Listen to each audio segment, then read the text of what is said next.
Bismillahirrahmanirrahim. Wa qala idzan, Allah kemudian berfirman, Bismillahirrahmanirrahim. Innallaha wa malaikatahu yusalluna 'alan nabi. Ya ayyuhalladzina amanu sallu 'alaihi wa sallimu taslima.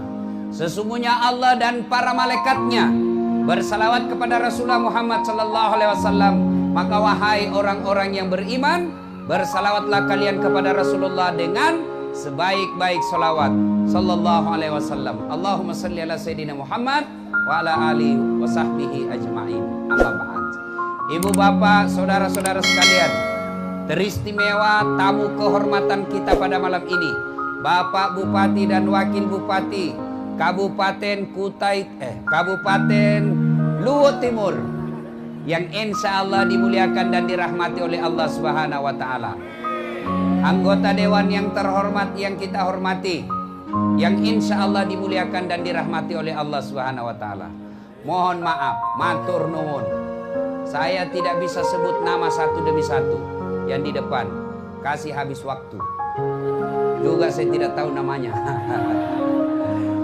Nah, saya tanya untuk mengawali ceramah kita tahun baru ini. Biasanya kalau tahun baru kita, semoga tahun baru Hijriah ini kita mendapat rahmat dari Allah Subhanahu wa Ta'ala. Mau dapat rahmat Allah? Mau dapat rahmat Allah? Ya namanya rahmat Allah, biar tukang judi mau juga, biar tidak sholat mau juga. Tapi apakah semua yang ingin dirahmati Allah otomatis mendapat rahmat Allah? Saya kasih contoh. Pengumuman dari pemerintah Luwu Timur, penerimaan calon pegawai negeri sipil yang sudah masuk S1,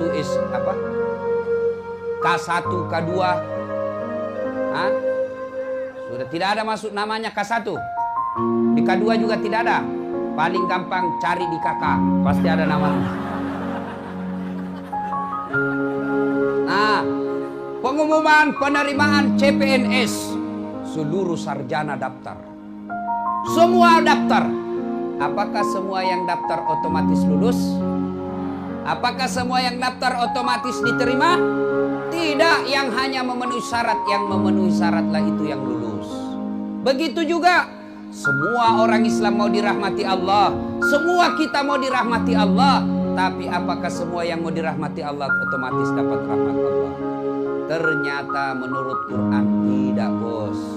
Kalau kau mau dirahmati Allah, ada 3 syaratnya menurut Al-Quran.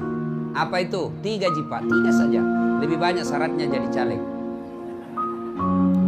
Innal ladzina amanu wal ladzina hajaru wajahadu fi sabilillahi ulaika yarjuna rahmatallahi wallahu ghafurur rahim.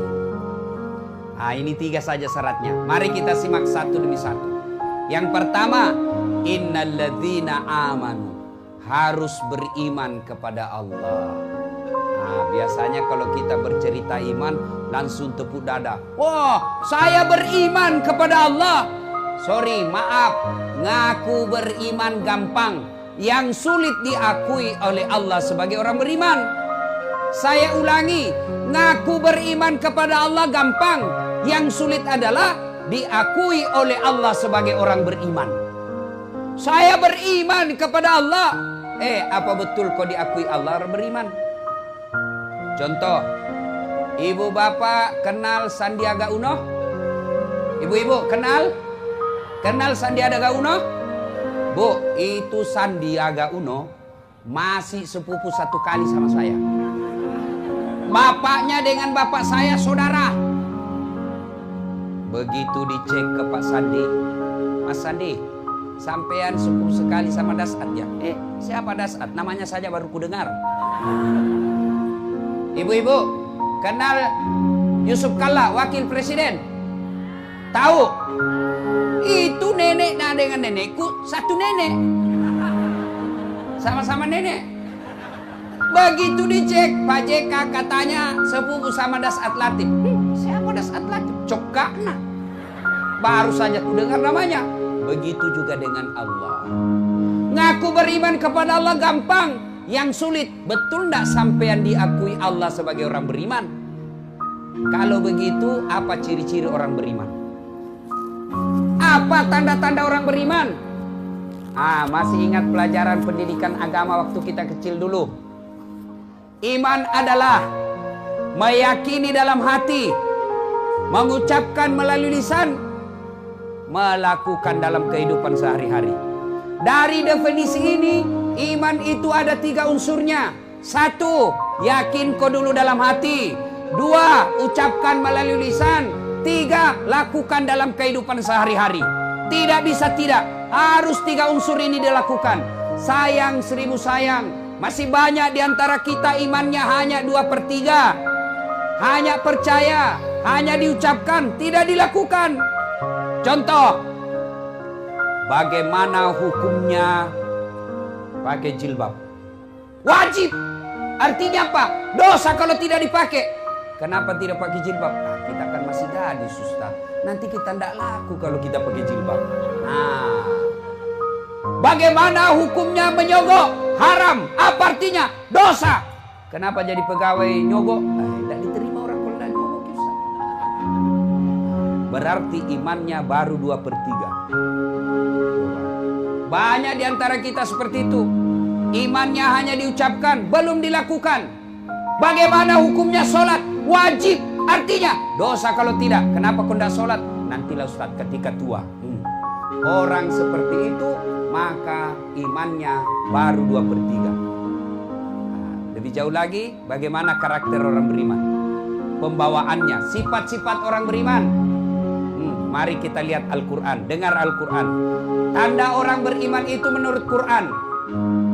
Innamal mu'minuna alladzina isa sukirallah wajilat qulubuhum wa iza tuliyat alaihim ayatuh sadathum imanan wa ala rabbihim yatawakkalun. Tanda orang beriman itu, kalau dia mengaku beriman, tanda-tandanya kata Allah 1, apabila disebut nama Allah bergetar hatinya. Nang kalinge senapung Allah Ta'ala tatendrengi nyawana. Bergetar hatinya. Bagaimana yang disebut contoh bergetar hatinya? Contoh, pernah jatuh cinta? Pernah? Pernah? Oh, saya sering, Pak. Sampai sekarang masih sering jatuh cinta. Itu katanya waktu saya masih muda, kalau ada orang saya suka, jangankan saya lihat mukanya, saya dengar saja namanya disebut sudah bergeletar hati saya. Nah, bilang temanku, dum-dum gled. Apa itu dum-dum gled? Dumba-dumba gleter. Jangankan kulihat mukanya, dengar saja namanya. Bahaya, Masya Allah. Apakah namanya Allah mampu menggetarkan hati kita? Ternyata sangat sulit bangsa Indonesia sekarang ini bergetar hatinya. Kenapa? Dengar nama Allah banyak yang merasa terganggu. Dengar nama Allah banyak yang merasa tidak tenang. Mana buktinya? Azan. Dengar nama Allah, Allahu Akbar, Allahu Akbar. Jangan kencang-kencang, keras, tidak boleh keras-keras, kecil saja. Namanya panggilan harus keras. Mana bisa memanggil tidak keras? Bukan panggilan itu, bos. Bici. Si Bici. Si Bici namanya itu, bos. Namanya panggilan. Oi, dasar.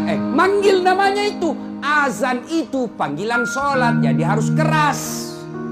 Kalau dikecilin, bukan panggilan sholat namanya itu. Ada yang bilang lagi orang pintar, dia bilang kan semua orang sudah tahu waktu sholat, sudah ada di handphone. Betul, kalau begitu alasannya mestinya bandara tidak usah ada panggilan. Di bandara itu sudah jelas jam berapa berangkatnya.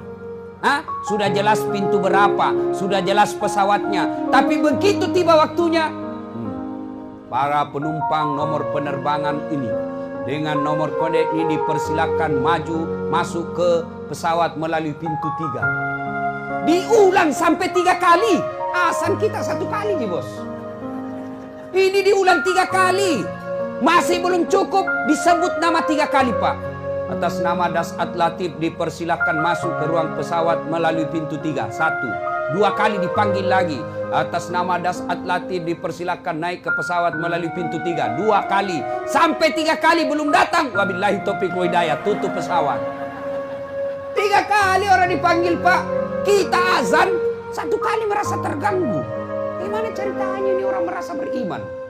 Nanti ketika di akhirat dia mengaku, saya beriman kepadamu ya Allah. Allah berfirman, kenapa paling kau merasa terganggu kalau azan?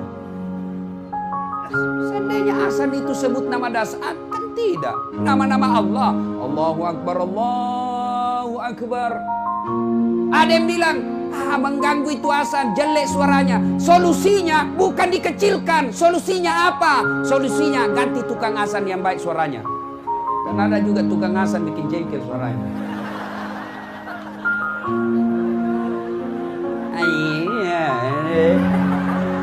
Udah bila anak muda, iya sih. Makanya itu masjid, Pak, bikin lomba azan, juara 1 gaji. Yang ada panitia masjid di sini gaji itu tukang azan. Jangan simpan uangnya orang jadi saldo. Salah itu panitia masjid kalau ada bikin saldo. Oh, berarti banyak masjid di sini bikin saldo. Wah, ini salah, ini panitia masjid itu. Salah kau, bos. Kau di blender nanti itu kalau mati kok. Jangan simpan uangnya orang. Banyak juga panitia masjid itu saldo kas 70 juta. Begitu kita mau kencing, tidak ada air. Masih baik kalau kencing, Pak. Kalau air besar, saya pernah singgah. Percaya diri saya. Langsung saja dulu. Selesai itu, tidak ada air. Kalau kencing, Pak, masih aman, bisa saja digalate saja. Tapi ini, ada kuning-kuning. Ini kesalahan panitia masjid. Jangan simpan suannya orang. Gaji, bikin sayembara Muharram, bikin sayembara azan, lomba azan parade Muharram dalam rangka semarak Muharram. Oh, luar biasa. Ini luar biasa. Pak Bupati, Pak Wakil Bupati, anggota DPR, terima kasih, Pak. Berapa kabupaten yang ada di Provinsi Sulawesi Selatan ini, Pak? Belasan, 24 kalau saya tidak salah. 24 kabupaten kota yang ada di Sulawesi Selatan, Pak. Hanya Luhut Timur yang rame perayaan ulang tahun. Bayangkan, Pak. Nah, senangnya lagi kita, Pak. Bupati, wakil bupatinya hadir dengan senyum-senyum. Akrab. Pak Wakil Bupati telepon Pak Bupati, iya kanda. Nah, Pak Bupati telepon Wakil Bupati, iya Dinda. Kan enak dirasa kalau begini akur. Kalau pemimpin kita baku bombe kita, rakyat bingung. Si salah-salah. Baru 3 bulan sudah dilantik baku bombe. Ketemu baku bengkok mukanya. Ini biasa yang kasih baku musuh ini bupati sama wakil bupati tim sukses. Ini biasa tim sukses kasih salah-salah orang. Apa Jina pikir proyek?